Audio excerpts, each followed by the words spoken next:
Turn the lights on, man. Bro, it's 5 already. Fusan. And just one game, please. Come on.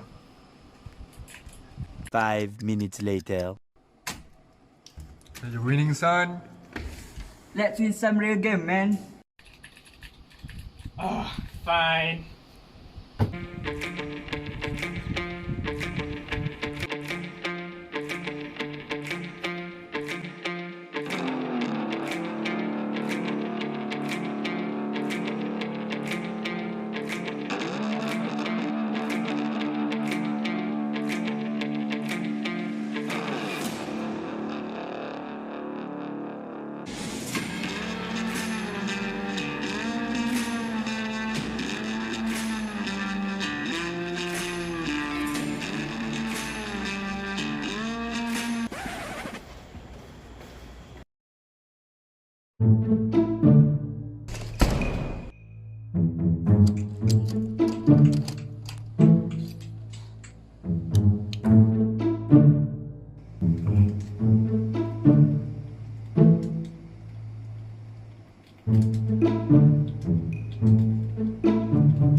Nowadays, everyone has some form of technology in their own hands. What once used just for means of linear communication has branched into all sorts of usage. Whether it just be to communicate with your mom, watching cat videos, shopping and whatnot, all of these can be done with ease in these years. Gaming, or specifically video games, is one of the byproducts of the widespread of technology. Video games for most people just a way of spending time and entertainment. Now, according to the statistic released by Statistical Forecast, gaming's revenue as a category of entertainment is roughly around 3 times the revenue of box office films, eclipsing even television's revenue by 11 billion US dollar at 116 billion US dollar. This gathers a lot of attention to gaming as newly developed industry. In recent years, it has been drastic increase of people using gaming as a means to generate income, which leads to the next part. Over the past few years, the development of gaming in the lives of people have given birth to a new type of sport, the now ever-expanding esports. Although the term is coined in 1999 by Online Gamers Association, it wasn't until the usage of live streaming in the 2000s that it became known to the masses. This sparked a debate in whether esports should be even considered as a real sport.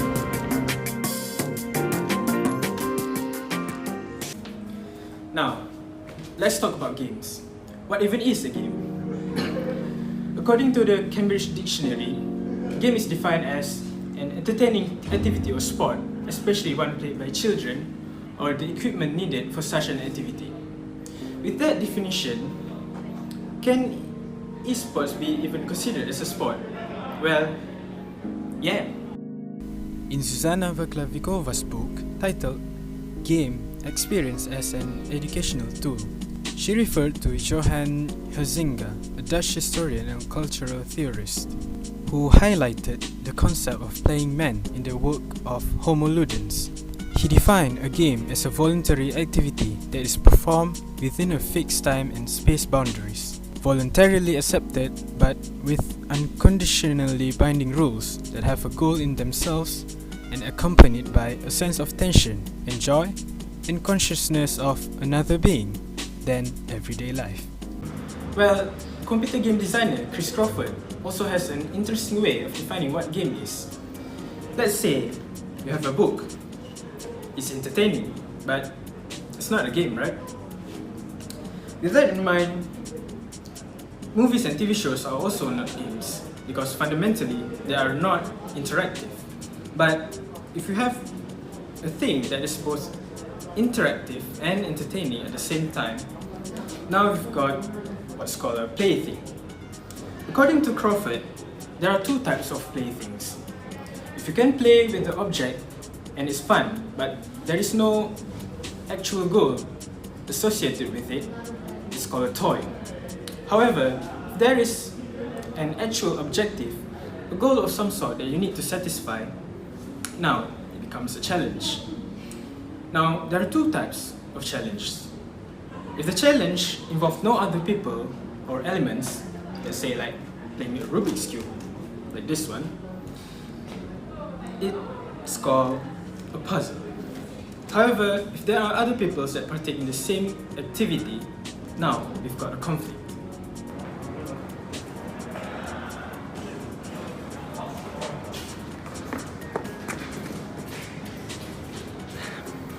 In a conflict, like a foot race, you are not allowed to interfere with other participants. This is what Crawford calls a competition. If, however, you are allowed to interact with and interfere with other people and vice versa, now is what we all know, a game. With this in mind, football, tennis and all of the like are fundamentally just a game. But football and tennis are also a sport. But why video games are not considered as one before? Borrowing Crawford's way of thinking, a game becomes a sport when it is rooted in competition, require a lot of practice, involve more than one party and an audience. With this, video games and the playing of them checks all the required boxes for it to be considered as a fully fledged sport.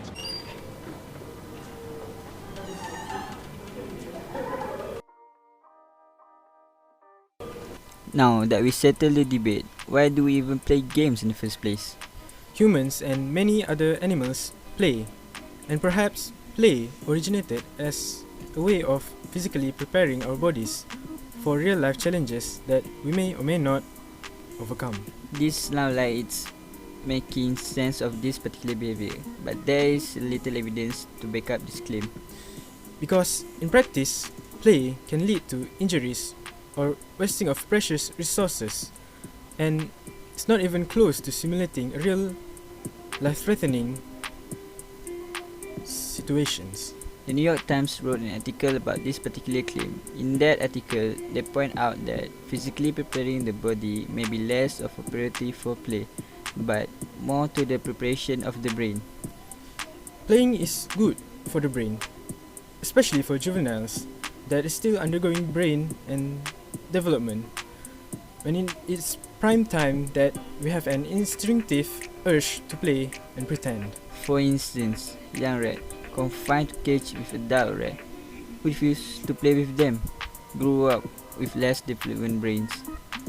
This leads to the hypothesis that games play a role in the development of certain brain parts, especially cerebellum, when we are young.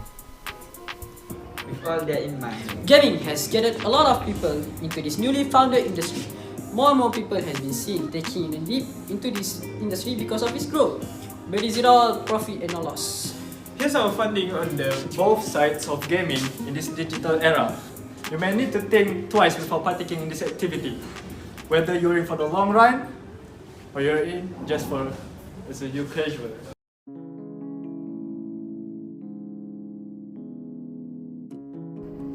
There are a lot of benefits of gaming. First, effect on human brains. Playing video games not only changes how our brains perform but also their structures. Parts of the brain that plays a role in attention are more efficient in gamers compared with non-gamers. It requires less activation to stay focused on demanding tasks. It increases the size and competence of parts of the brain responsible for visual spatial skills, which is a person's ability to identify visual and spatial relationships among objects. In 2002, US Department of Education report presented evidence on the effectiveness of educational games. One neuroscience study published in Nature showed that playing action video games can improve visual attention to the periphery of a computer screen. Another study, which appeared in Nature Neuroscience, demonstrated that action games can improve adults' abilities to make fine discriminations among different shades of green, which is also called contrast sensitivity, which is important for activities such as driving at night.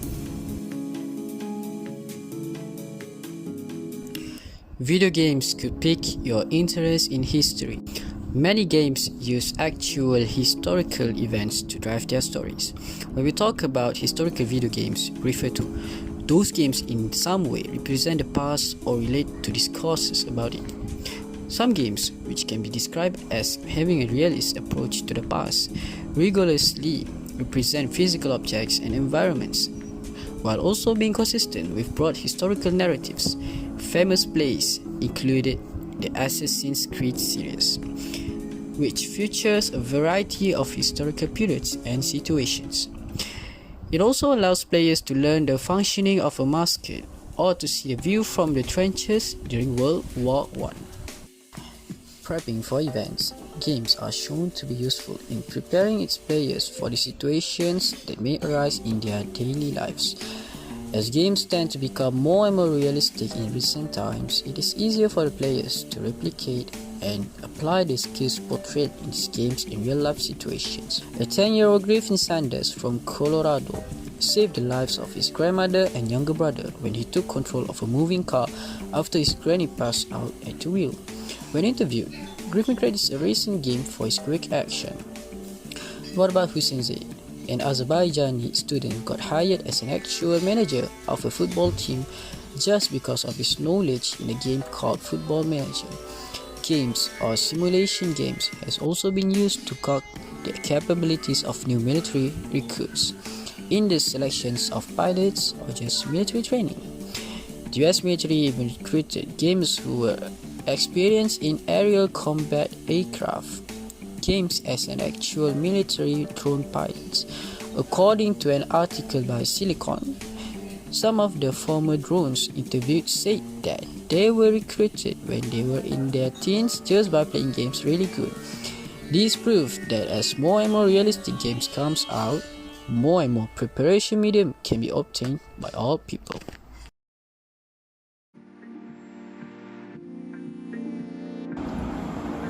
Besides advantages, there are also negative effects on playing games, such as dopamine addiction. Brain releases a neurotransmitter called dopamine, which regulates the feeling of pleasure from video games. Playing video games flood the pleasure center of the brain with dopamine, says David Greenfield, PhD, founder of the Center for Internet and Technology Addiction and assistant clinical professor of psychiatry at the University of Connecticut School of Medicine. That gives gamer a rush, but only temporarily, he explains. With all that extra dopamine lurking around, the brain gets the message to produce less of this critical neurotransmitter. The end result, player can end up with a diminished supply of dopamine. Even if you try to give up on gaming, your mind will attract you to other forms of stimulation such as browsing YouTube or scrolling through social media. There is also social disconnection. Isolation can be really harmful to our mental health. An Iranian study done on second-grade students in 2009 found that individuals who were addicted to video games tend to have lower social skills than those who were not interacting with other people in real life. Then that skill will deteriorate. Besides that, toxic environment, a potential reason for that could be done. Some games are more competitive than others, and competition sometimes does not bring out the best in us. A lot of people in the gaming community who might feel that anger is the only acceptable emotion they can express. Hence, it is no surprise that these communities are so toxic. Last but not least, negative effect on video games on academic performance. Games turn into an escape when the responsibility in your life feel overwhelming. Many children and teenagers start gaming because they find a community that does not judge them for their socio-economic background or physical appearance. They get attached to this community and start to become disinterested in their performance in school, which lead to their grades taking a hit.